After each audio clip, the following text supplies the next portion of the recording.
যেখানে যেমন সেখানে ঠিক তেমনভাবে অ্যাডজাস্ট করতে একমাত্র মানুষই পারে। আর ঝড়ের দিন সকালবেলায় গেছিলাম আমরা মাছ ধরতে, ভেবেছিলাম মাছ কি পাবো কি পাবো না, অনেক টেনশন মাথায় নিয়ে বুকে নিয়ে আমরা গিয়েছিলাম মাছ ধরতে। তো মাছ ধরতে যে কি হয়েছিল সবটাই তোমাদের সাথে শেয়ার করবো, আর কত জোরে ঝড় হচ্ছিল সেটাও তোমরা দেখতে পাবে। Good morning, welcome back to my channel. আজকে কিন্তু ঝড়ের দিন সকাল, আর এটা বাংলাদেশের আমার সেকেন্ড ব্লগ। অনেকদিন পর ব্লগটা দিতে হচ্ছে কারণ আমি সময় পাচ্ছি না এডিটিং করার জন্য। তারপরেও আমি তোমাদের জন্য আমি সবটাই শেয়ার করব, কারণ আমি বাংলাদেশের ট্যুরে কি ঘুরেছি, কোথায় কোথায় গিয়েছি সেটা তোমাদেরকে দেখাবো। তো দেখো, এটা ছিল রেমাল যেদিন ঝড় হয়েছিল সেই দিন সকালবেলায়। রেমাল ঝড়ের সকালবেলার দিন আমাদের হঠাৎ মনে হলো যে চলো একটু মাছ ধরে আসি, চিংড়ি মাছ বা কাঁকড়া যা হোক কিছু পাবো। তো আমরা সবাই মিলে বেরিয়ে পড়েছি। দেখো, মা আর এইটা ছিল আমার দুটো ভাইয়ের বউ, কোলে রয়েছে আমার দুষ্টু মিষ্টু কিউট পাপা। ও নেমে পড়লো, সবাই হাঁটছে বলে ও হাঁটবে। বাবা এত হাওয়া, চলো।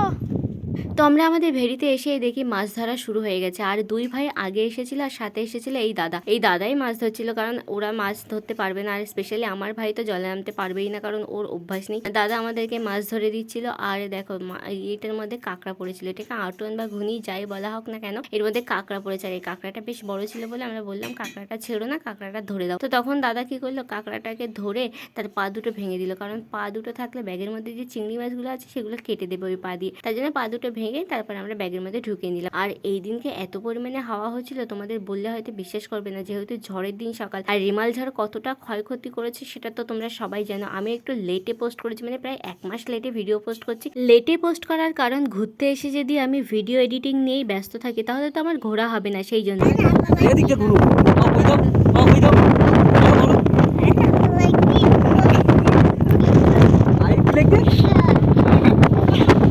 আমাদের পুচকুর মুখের ভাষা তোমাদেরকে একটু শোনালাম, আর এখানকার স্থানীয় ভাষা এরকম। আর ওর মুখেই যেন এই ভাষাটা সব থেকে ভালো মানিয়েছে। তো ওর সাথে কথা বলতে গিয়ে আমরাও একটু ওর মতো করে কথা বলেছি, এবং আমাদেরও বেশ ভালো লেগেছে কথা বলতে। আর তারপরে দেখো, প্রত্যেকটা আটন থেকে কিন্তু বেশ কয়েকটা করে মাছ পাওয়া গেছে। আর এই আটনটা দেখো ছিঁড়ে গেছে, মানে কাঁকড়া কেটে দিয়েছে, তাই একটুখানি ঘাস পাতা গুজে দিল যাতে পরে মাছ পড়লে এখান থেকে বেরিয়ে না যায়। তারপরে আমরা কিন্তু একের পর এক অনেকগুলো আটন বা ঘুনি থেকে মাছ বের করে নিয়েছি। আর এদিকে যে কত জোরে জোরে হাওয়া হচ্ছে সেটা দেখো। এই দেখো, আমার ভাইয়ের দিকে তাকালেই বুঝতে পারছো এত পরিমাণে হাওয়া হচ্ছে, দাঁড়িয়ে থাকা যাচ্ছিল না। তো ভাই ওকে বলছিল একটু হাই বলতে, তো এমন ভাবে হাই বললো, শোনো তোমরা। হাই কেমন হাই হলো।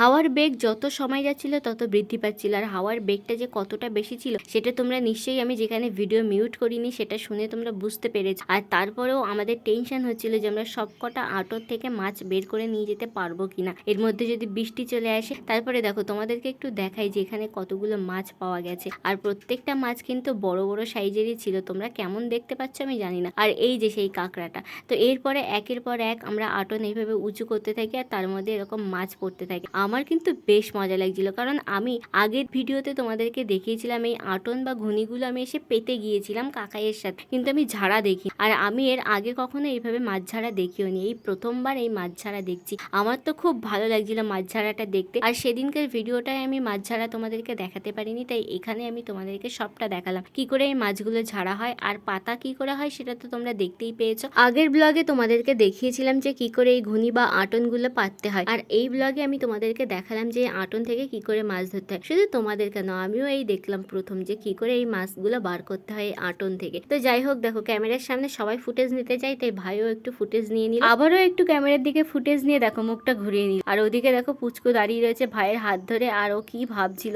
কিন্তু বুঝতে পারিনি যে ক্যামেরা চলছে। বুঝলে কিন্তু ও চিৎকার করতো না, কারণ ক্যামেরা চললেই ওর মুখ বন্ধ হয়ে যায়। তো যাই হোক, মাছগুলো তো এক এক করে আমরা ধরে নিচ্ছি। আর এদিকে দেখো ঢেউয়ের বেগ কিন্তু বৃদ্ধি পাচ্ছে। তোমরা ক্যামেরায় কিরকম দেখছো আমি জানি না, কিন্তু সত্যি খুব ঢেউয়ের বেগ বাড়ছিল।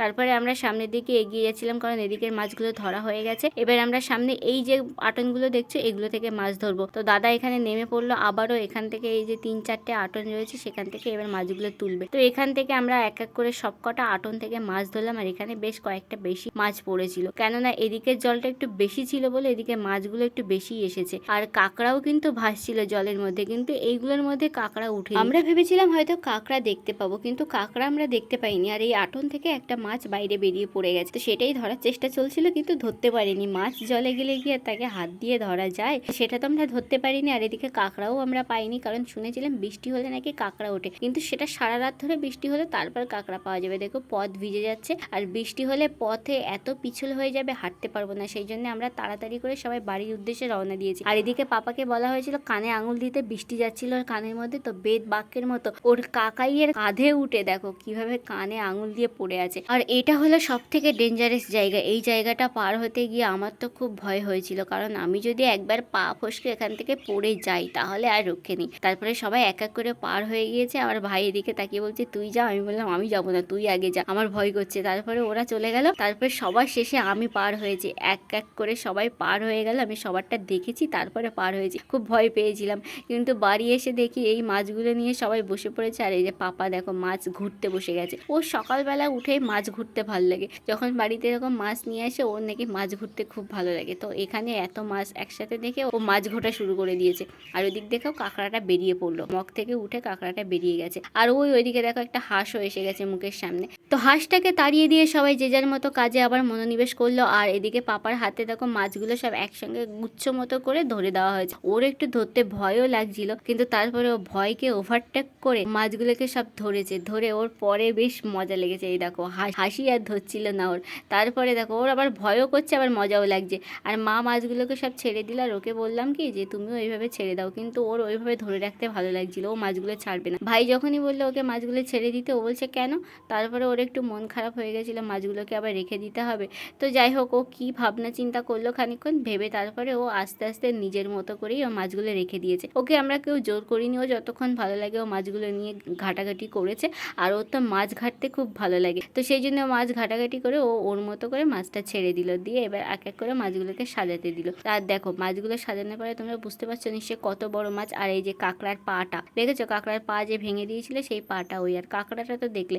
এরপর আমরা ওখান থেকে চলে আসলাম, মা আর দিদা মাছ কাটতে বসে গিয়েছিল। আর এখানে কাকিমানি দিয়েছিল কাঁকড়ার ঘিলু দিয়ে বড়া করে, বড়াগুলো আমরা খাচ্ছিলাম। কাঁকড়ার ঘিলুর বড়া কিন্তু দারুণ টেস্টি ছিল। পাপা বসে বসে দেখো এক নাগারে খেয়ে যাচ্ছিল, আমি মাত্র এক পিস খেয়েছিলাম, কারণ এগুলো খেলে না পেট খারাপ করে বেশি, সেই জন্য আমি এক পিস খেয়েছি। আর বাকিরা সবাই ভাগযোগ করে নিয়ে নিয়েছে। আর যে বৃষ্টির জন্য আমরা তাড়াহুড়ো করে বাড়ি চলে এসেছি, সেই বৃষ্টি বাড়ি আসার পরে দেখো কমেই গেছে, একদম নেই বললেই চলে। পিচ করে পড়ছিল বৃষ্টি, তবুও আমরা বাড়ি এসেছি, ভালোই করেছি, কারণ বৃষ্টিতে যদি পথটা পিছল হয়ে যায় পড়ে যেতাম, সব দুমদাম আছাড় খেতে খেতে বাড়ি ফিরতে হতো। তারপরে পাপা ওখান থেকে খাওয়া হয়ে গেলে এই যে দড়িটা অনেকক্ষণ ধরে ধরার চেষ্টা করছিল, অ্যাটলিস্ট সে ধরতে পেরেছে।